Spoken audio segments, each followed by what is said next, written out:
एक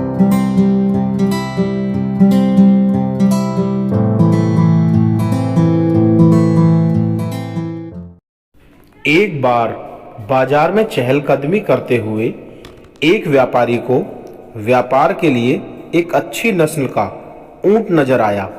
व्यापारी और ऊंट बेचने वाले ने बातचीत कर एक कठिन सौदेबाजी की।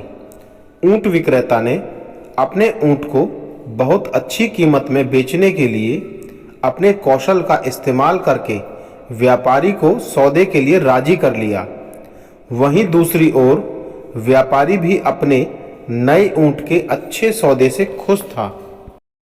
व्यापारी अपने पशुधन के बेड़े में एक नए सदस्य को शामिल करने के लिए उस ऊंट के साथ गर्व से अपने घर चला गया। घर पहुंचने पर व्यापारी ने अपने नौकर को ऊंट की काठी निकालने में मदद करने के लिए बुलाया। भारी गद्देदार काठी को नौकर के लिए अपने बलबूते पर ठीक करना बहुत मुश्किल हो रहा था। काठी निकालते समय काठी के नीचे नौकर को एक छोटी मखमली थैली मिली, जिसे खोलने पर पता चला कि वह कीमती गहनों से भरी हुई है। नौकर अति उत्साहित होकर बोला, मालिक, आपने तो केवल एक ऊंट खरीदा, लेकिन देखिए इसके साथ क्या मुफ्त आया है। अपने नौकर के हाथों में रखे गहनों को देखकर व्यापारी चकित रह गया। वे गहने असाधारण गुणवत्ता के थे, जो धूप में जगमगा और टिमटिमा रहे थे। व्यापारी ने कहा, मैंने ऊंट खरीदा है, गहने नहीं। मुझे इन गहनों को ऊंट बेचने वाले को तुरंत लौटा देना चाहिए। नौकर अचंभित सा सोच रहा था कि उसका स्वामी सचमुच कितना मूर्ख है। वो बोला, मालिक, इन गहनों के बारे में किसी को पता नहीं चलेगा।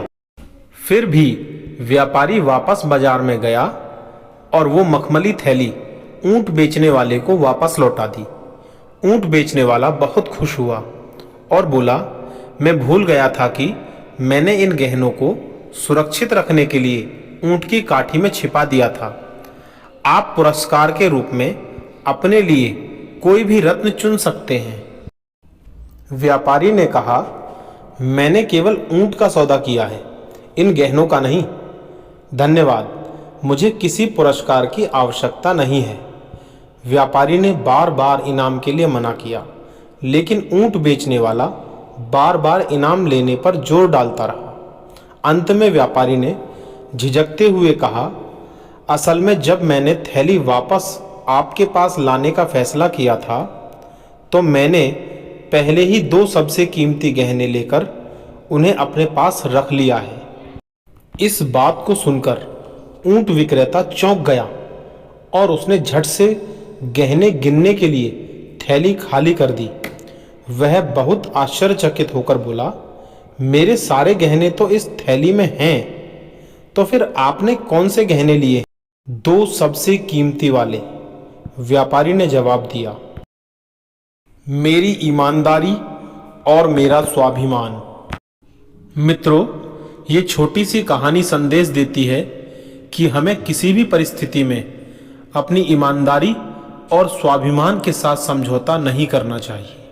प्रिय साथियों, अगर ये कहानी आपको पसंद आई तो इसे लाइक करें, शेयर करें और इसी तरह की अन्य प्रेरणादायक कहानियों के लिए इस चैनल को सब्सक्राइब करें।